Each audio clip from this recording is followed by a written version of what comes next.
Shalom família, tudo bem com vocês?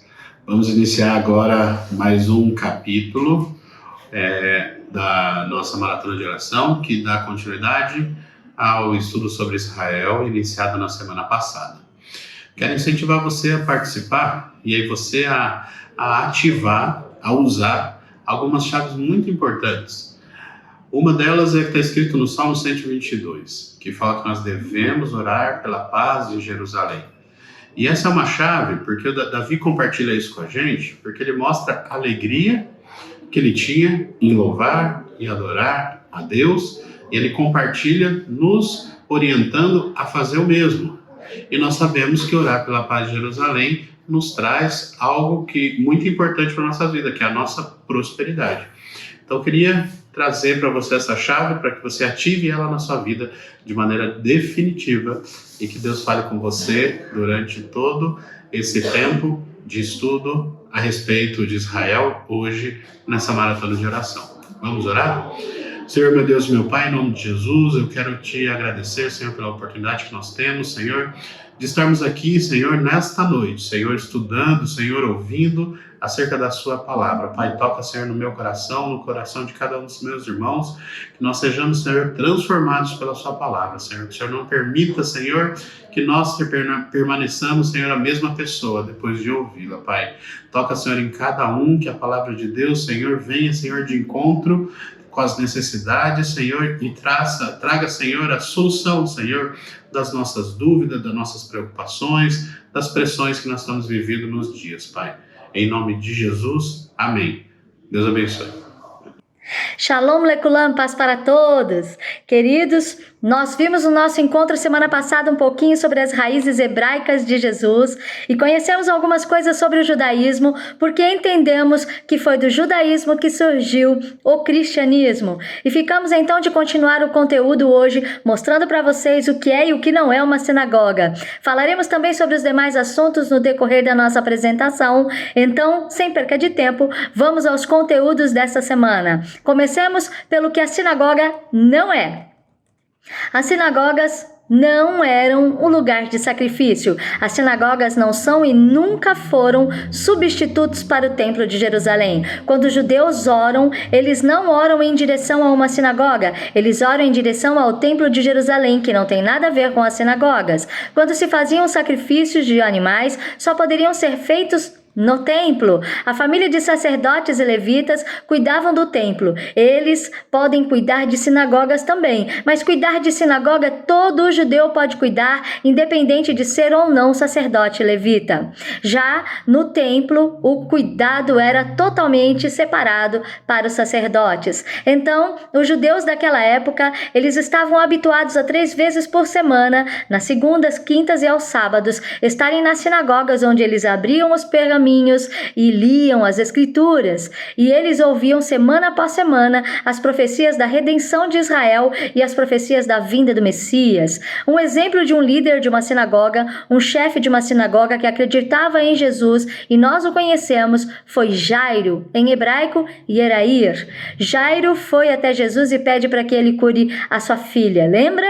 Pois bem, então a gente consegue entender neste momento que o judaísmo não é uma religião homogênea, não é e nunca foi. Não podemos, de forma alguma, olhar para todo o judeu e dizer, todos eles são isso ou aquilo, ou então o judeu acredita naquela ou daquela outra maneira. Não podemos fazer isso. Isso é muito importante entendermos, porque a população de judeus hoje está em torno de 16 milhões de pessoas, e na época de Jesus também era um povo numeroso, e não seguem todos o mesmo estilo de vida, ok? Cada um tem a sua maneira diferente de se conectar com Deus e com Jesus. Cada um sempre teve um pedacinho do texto bíblico que mais gostou, a sua maneira de interpretar as profecias bíblicas, a sua forma de se vestir.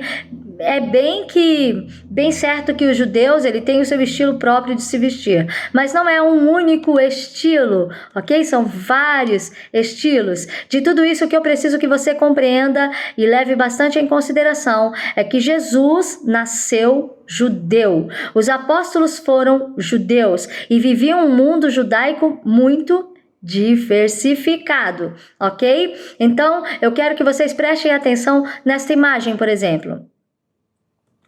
Nós vemos aqui um quadro super clássico, a pintura da Última Ceia pintada por Leonardo da Vinci. E eu quero dizer a vocês, queridos, que essa imagem não tem nada a ver com o que a Última Ceia foi. Vamos conversar um pouquinho sobre isso. A Última Ceia aconteceu há 2000 anos atrás, no meio do Oriente Médio, na província da Judéia. E primeiro que não estavam todos sentados do mesmo lado da mesa, ok? Isso é uma lógica. Depois, analisando o alimento servido à mesa na época da Páscoa, na época da ceia, né? As vestimentas, a aparência das pessoas, a aparência da sala, não tem nada a ver com a realidade daquela época. Mas vamos falar o que realmente foi a ceia. Os judeus, como eu falei, eles subiam 3 vezes por ano a Jerusalém para comemorarem as festas bíblicas, que aqui eu estou insistindo em chamar de festas judaicas, não porque é só para o povo judeu, não, mas porque iniciou com eles, foi deles para nós. Ok? Então, entre as principais, a festa da Páscoa judaica era a mais importante, onde se pegava a escritura e se lia a escritura. Era um momento onde se lembrava da saída dos judeus da escravidão do Egito. Sim, o povo judeu foi escravo no Egito e Deus com mão forte os tirou da escravidão e os levou de volta para suas terras. E todos os anos o povo de Israel se senta em volta de uma mesa farta para celebrar e relembrar o final da escravidão do Egito. Algo que eu quero chamar a atenção a vocês. As pessoas estavam sentadas em volta da mesa com Jesus e Jesus sabia que aquela seria a sua última celebração da Páscoa com os seus apóstolos, mas os apóstolos não sabiam.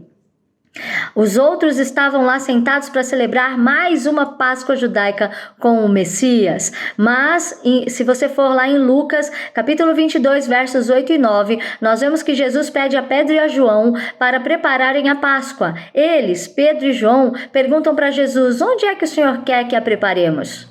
Veja, eles não perguntam onde é que vamos fazer a última ceia. Não, eles perguntam algo como: onde o Senhor quer que comamos a Páscoa este ano? Ok? Entende? Nesse momento eles perguntam: onde é que vamos comer o sacrifício do cordeiro? Naquela época, os cordeiros eles eram levados ao templo de Jerusalém e eles eram sacrificados e parte da carne era levada e comida numa cerimônia. Então, nessa cerimônia de Páscoa, os alimentos na mesa eram o cordeiro, os pães asmos, as ervas amargas e se bebia o vinho. Então, era essa a tradição de uma refeição inteira, uma tradição que se faz até os dias de hoje. Vamos combinar? Se nós formos ver a pintura de Leonardo da Vinci, nós não vemos esses alimentos representados ali, ok? Como eu disse, esse jantar é feito até os dias de hoje. Os judeus juntam toda a família ao redor da mesa e eles pegam um prato que se chama quiará e eles colocam sobre esse prato as ervas amargas e um pedacinho de animal que hoje em dia dificilmente é um cordeiro. Ok? Porque o templo não existe mais, então eles não sacrificam o cordeiro. Tem famílias que ainda comem o cordeiro, sim, mas não são todas as famílias. Na maioria das famílias, eles pegam um pedaço de frango. Ok? Porém, entretanto, o que é mais importante para eles é terem os símbolos na mesa que celebram a Páscoa. Então, eles prezam por ter uma erva amarga, um animal que representa o sacrifício pascal e ao lado a matzá, que é o pão asmo, o pão sem fermento e o vinho. Então, essa refeição de Páscoa judaica é o que estava acontecendo quando os apóstolos estavam sentados à mesa com Jesus. E aí, queridos, quando nós vemos a imagem de Jesus partindo aquele pão bonito, grande, né, na ceia, para dar para os seus discípulos, a gente acha lindo, né? Porém, não foi bem assim o pão daquela época. Dá uma olhadinha nessas imagens. Essa é uma imagem mais moderna, né? Industrializada, mas imaginem vocês que o pão era mais como talvez um pão sírio, esse pão redondinho, né? Aquele pão fininho, ou talvez era um pão sem fermento, então pode ser que era como essa bolachinha quadrada. Ok? Então, eles estão sentados em volta da mesa, comendo o pão ázimo, as ervas amargas, o vinho e o animal do sacrifício. Jesus então diz que esse é o meu pão e o meu sangue. E ele ensina aos seus discípulos a fazerem a ceia que cristãos no mundo todo fazem até os dias de hoje. Quando estamos na igreja e pegamos o pedacinho de pão e o suco de uva, nós estamos nos conectando com o que Jesus fez na última ceia há um pouco mais de 2000 anos atrás. Estamos nos conectando com a Páscoa judaica, uma tradição de mais de 3.200 anos atrás, que lembra como Deus salvou o seu povo. Então, vemos que a salvação do povo de Israel foi a Páscoa. E isso se relembra até os dias de hoje na casa dos judeus, uma vez por ano e em todos os meses nas igrejas através da ceia. Jesus falava o hebraico e o aramaico, queridos. Quando Jesus ia nas sinagogas e abria os pergaminhos de Isaías, por exemplo, lá em Nazaré e lia, o pergaminho estava em hebraico.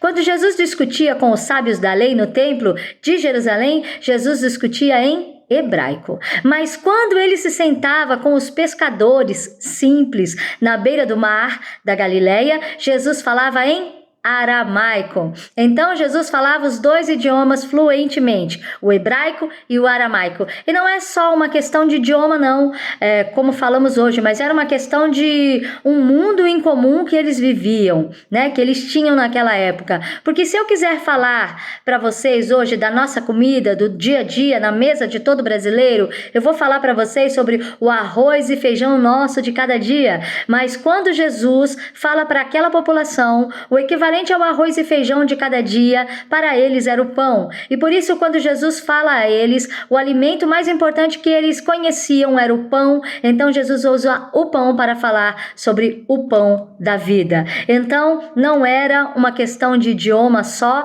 mas também uma questão cultural. Tinham outros povos na região que falavam aramaico, mas não era só a Galileia que falava em aramaico. Havia outros povos pagãos que falavam aramaico, e Jesus não falava com eles em aramaico só por uma questão de idioma, não, mas também por uma questão cultural. Então, nós temos a questão da Páscoa judaica, como a gente falou, o povo subia ao templo, mas também, mesmo depois que Jesus sobe aos céus, os apóstolos continuam mantendo as práticas judaicas. As práticas judaicas não terminam com Jesus, queridos.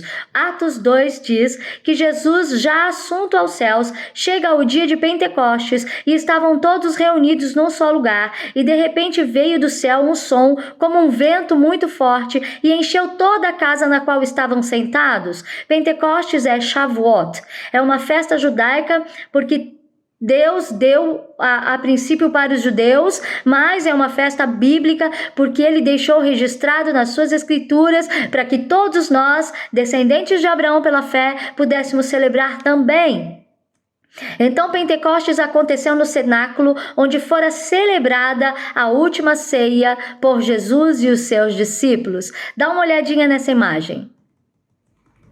Aqui, segundo a imagem, é o lugar mais importante para todos os cristãos no mundo. Era o lugar onde Jesus costumava se reunir com seus apóstolos, com seus discípulos. Ele passa pelo cenáculo na Semana Santa, onde se reúne em volta de uma mesa e eles comem a Páscoa judaica, e por isso nós vemos nessa sala enorme uma árvore de oliveira. Ela está representando, é um símbolo, como você pode ver nessa próxima imagem, é um símbolo que ao mostrar os seus brotos que estão renascendo, representa Jesus ressuscitado. E aos pés dessa oliveira nós temos uva e trigo, representando Jesus na última ceia com o pão e o vinho. Esses são símbolos que representam que tudo aquilo que o povo viveu com Jesus naquele lugar.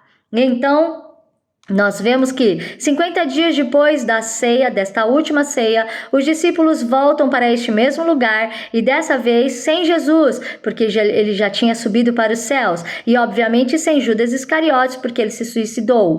E quando eles estão aqui, a sala vai ser cheia de um grande vento, um vento veemente e impetuoso, e são vistas por eles línguas repartidas como de fogo, e é a descida do Espírito Santo, é o Espírito Santo que vai ensinar a eles a falarem noutras línguas. E aí você pode se perguntar, mas por que isso? E eu te digo, é porque esse é o momento em que nasce a igreja. E daqui eles vão sair para os 4 cantos do mundo e pregar o evangelho a toda criatura na sua própria língua. E por isso, até os dias de hoje, pessoas de todos os cantos do mundo voltam a Israel e entram no cenáculo para celebrarem a uma só fé o dia em que tudo isso começou. Jesus nasceu, viveu e foi sepultado como um judeu.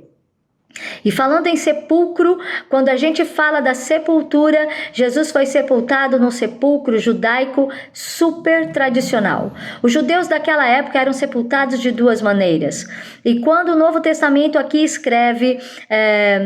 descreve esse momento, ele descreve esse momento para as pessoas que conheciam essa tradição, porque quando a Bíblia fala um sepulcro novo, a maior parte das pessoas hoje em dia são sepultadas em sepulcros novos, mas na época de Jesus a maioria das pessoas, elas eram sepultadas em sepulcros familiares. Então a Bíblia especifica em João 19:41 que no lugar onde Jesus foi crucificado havia um jardim, e no jardim um sepulcro novo, onde ninguém jamais fora colocado, um sepulcro novo que ninguém tinha usado antes. Jesus foi crucificado segundo a tradição cristã numa sexta-feira. Imaginem só o caos que estava o coração dos apóstolos. Jesus e os apóstolos guardavam o sábado e agora os judeus decidem exatamente numa sexta-feira crucificar Jesus. O Shabat judaico começa no pôr do sol da sexta, então quando os romanos crucificam Jesus, os apóstolos ficam preocupados primeiro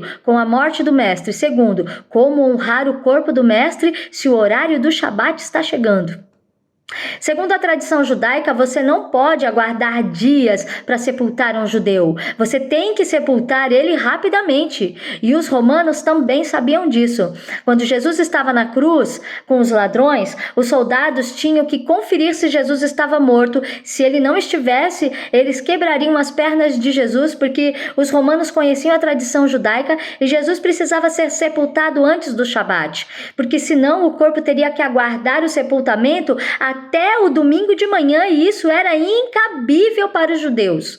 Mas sabemos pelos registros de João, capítulo 19, verso 33, que nenhum osso de Jesus fora quebrado. Nenhum. Então, quando Jesus morre na cruz, na sexta-feira, eles têm que rapidamente preparar o corpo dele e levar para o sepulcro. Rapidamente eles colocam Jesus no sepulcro, fecham a porta e pronto, começa o Shabat. Primeiro dia, sexta-feira. Segundo dia, sábado. Não se faz nada porque é Shabat. Terceiro dia, domingo. As Marias voltam no templo no dia da semana, o primeiro dia da semana, elas voltam no sepulcro, e lá elas veem o sepulcro aberto e começam a ficar com medo, porque elas sabiam que pela tradição judaica o sepulcro não poderia ser aberto durante um ano. E elas encontram o sepulcro aberto e vazio. Queridos, Jesus desde o momento em que ele nasce, a circuncisão, a apresentação e remissão dele no templo de Jerusalém, os seus 12 anos discutindo no templo quando foi o seu bar mitzvah, todo o ministério dele pregando a palavra, curando, libertando, transformando vidas até que ele é traído, crucificado, morto e sepultado. Toda a vida dele é uma vida judaica. E não só ele, mas também seus 12 apóstolos. Todos eram judeus. A maior parte dos discípulos eram judeus, mas infelizmente ao longo dos últimos 2000 anos, a boa parte da humanidade, quando se fala em judeus, compara judeus a Judas Iscariotes. Porque Judas era judeu. Judas muitas vezes é usado como exemplo de judeu. Queridos, Judas era um dos 12, porque os 12 apóstolos eram judeus e muitos outros seguidores e muitos discípulos de Jesus também o eram. É importante entendermos que Judas era um judeu, mas os judeus não são um povo homogêneo, não são e nunca foram. Então, quando nos lembrarmos dos apóstolos e quando nos lembrarmos de Jesus, que possamos entender que todos eles eram judeus, ok? Todos eram judeus. E não é porque Judas era um traidor que todos os judeus são. A começar que Judas estava cumprindo com o plano e o propósito de Deus. Só por isso ele estava lá. E falo mais, certamente ele, ao andar com o Messias, poderia ter se deixado trabalhar, se deixado ser transformado pelo autor da vida, mas o livre-arbítrio dele, de todos nós, inquestionavelmente, é respeitado por Deus. Judas não quis transformação, mas teve a mesma oportunidade que os demais de serem transformados. Eu estava vendo algumas imagens e versões que fizeram de Jesus, né? E tem algumas imagens, queridos, das mais diferentes que você pode imaginar. Tem representação de Jesus chinês, sim. Jesus com o zoinho puxado, tem sim, queridos. Tem também representação de Jesus negro, da igreja etíope. Tem representações de judeu europeu, aquele loiro, bonito, pele branquinha, olho azul, sabe assim? Então, mas o que me chama muita atenção é que quando você vê a versão europeia de Jesus e dos apóstolos, né, todos eram muito bonitos, feições europeias, mas quando você vai para a imagem europeia de Judas Iscariotes, por exemplo, na versão europeia, ele é feio, com estereótipos de judeu, nariz grande, cabelo escuro. Existem imagens na internet que todos os apóstolos estão com auréola de santo. Todos estão, mas Judas Iscariotes não. E até aí dá até para entender, né? O artista não querer representar Judas como um santo de auréola, tudo bem, mas daí a fazer da auréola objeto para distinguir judeus e não judeus é inaceitável. Então Judas não tinha auréola porque não era judeu? Outras figuras na internet ilustrando a última ceia, todos os discípulos estão sentados à mesa, bonitinho, mas Judas, o judeu, tem seu rosto cortado da imagem. Queridos, muitos dizem que somente Judas Iscariotes era o judeu da turma, o pecador, o que entregou Jesus para ser crucificado, os demais não eram. Os demais eram o quê, então? Ou todos são semitas, todos são parte do povo de Israel, todos são israelitas, ou nenhum é. Alguns serem e outros não é mentira. É mentira, queridos. Mentira pura. Na verdade, todos eram judeus, inclusive Jesus. Ao longo de 2000 anos, se pegou a figura de Judas Iscariotes para representar o povo judeu. Ah, mas Jesus era lindo. Os seus apóstolos eram também bons, eram todos lindos. Espera aí, eram todos judeus. Ah, queridos, precisamos entender o mundo que eles viviam, sabe? Porque Jesus nasceu, viveu, morreu como um judeu. Por isso, se quisermos entender a Bíblia com a visão de Jesus, nós precisamos conhecer um pouquinho da cultura judaica, o país de Israel e o hebraico, a língua que Jesus falava. Vamos entender o mundo que ele viveu para que possamos conhecer melhor o plano que Deus tem para toda a humanidade. Nós temos muito que aprender com o povo judeu. Nesses últimos 2000 anos, houveram muitos problemas, queridos. Se usou muita coisa para se justificar a perseguição aos judeus. Coisas erradas, porque não é isso que Jesus pregava, não é isso que os apóstolos pregavam. Isso foram pessoas que pegaram a Bíblia e se esqueceram de que a Bíblia nos conta do começo até o fim o estilo judaico de vida que Jesus teve do nascimento ao sepultamento. Quando lemos a Bíblia, precisamos lê-la do início ao final com todas as suas partes. E é claro que alguns textos são mais difíceis de se entender, outros são mais fáceis, algumas partes nós não gostamos tanto, de outras nós gostamos mais, e isso é normal, isso é absolutamente aceitável. Porém, precisamos criar em nosso coração que ao pensarmos no judaísmo, devemos tê-los como nossos irmãos mais velhos. Sabe por quê, queridos? Porque o irmão mais velho do cristianismo é o judaísmo. A gente tem muito que aprender com o outro. Essa é a verdade. O cristianismo, ao longo da história, por causa da falta de instrução, da falta de entendimento, perseguiu muito os judeus. Em 1492, o rei Ferdinando com a rainha Isabela fizeram um acordo com o Vaticano e expulsaram os judeus da Espanha. Perto de Madrid tem uma cidade chamada Toledo, e lá eles faziam uma festa chamada judiaria, porque os judeus estavam lá, e então todos os judeus que não se convertiam ao cristianismo, eles eram expulsos de lá. E muitos judeus acabaram mudando seus próprios nomes para nomes cristãos por medo da perseguição. Mas ao fim dessa festa de judiaria, era oferecido porcos para se comer. E como nós sabemos, os judeus não comem carne de porco. Isso faz parte da tradição, da fé, do estilo de vida deles. Então os judeus tinham que fazer uma escolha entre manter a sua fé e não comer a carne de porco, ou comer a carne de porco e negar a sua fé.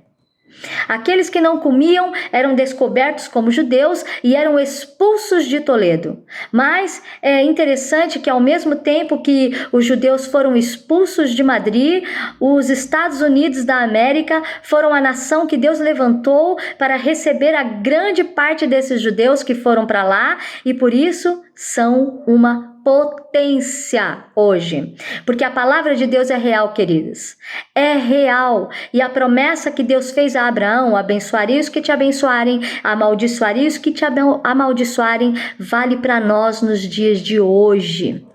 Então, queridos, não nos esqueçamos, existem muitos motivos para que nós abençoemos o povo judeu, e uma das maneiras de abençoar o povo judeu é defendendo-os.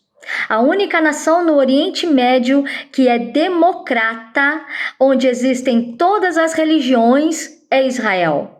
E, no entanto, o mundo olha para os judeus com um olhar antissemita. Isso é algo maligno, queridos. Mas a igreja precisa se levantar defendendo o povo de Israel, porque além deles serem o início de tudo, os nossos irmãos mais velhos, a bênção que foi dada a Abraão vale para nós, vale para aqueles que obedecem ao Senhor. E nós devemos amar esse povo porque Deus ama esse povo. Eu espero que vocês tenham gostado muito desse tempo que nós passamos juntos, porque eu amei estar com vocês. Então, encerrando esse nosso encontro, eu quero convidar vocês para orar comigo. Feche os teus olhos.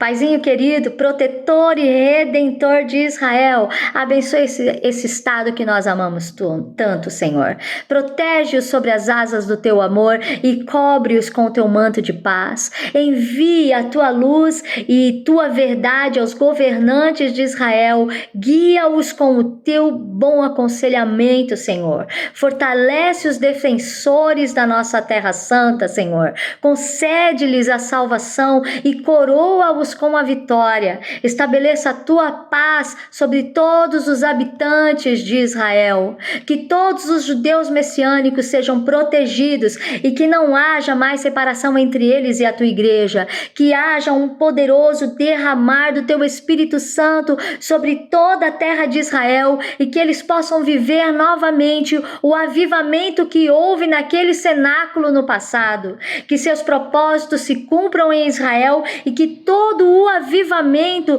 toda a celebração, toda a prática de adoração ao Senhor seja fundamentada naquela terra, mas também todo o movimento, toda a celebração pagã, toda a prática de Israel que fere a tua palavra caia por terra em nome de Jesus. Que se levantem mais intercessores por Israel, que haja um despertar da igreja gentílica para que ame o povo que o Senhor escolheu para ser seu. E a você que está me assistindo, eu digo a você que a paz do Senhor, que excede todo entendimento, guarde os seus corações, as suas mentes em Cristo Jesus. Que tudo o que for verdadeiro, tudo o que for nobre, tudo o que for correto, tudo que for puro, tudo que for amável, tudo que for de boa fama, se houver algo de excelente ou digno de louvor, que seja isso que abunde todos os vossos pensamentos em nome de Jesus. Foi um prazer estar com vocês e até a próxima oportunidade. Adonai Ivaré Rotano. Deus abençoe vocês.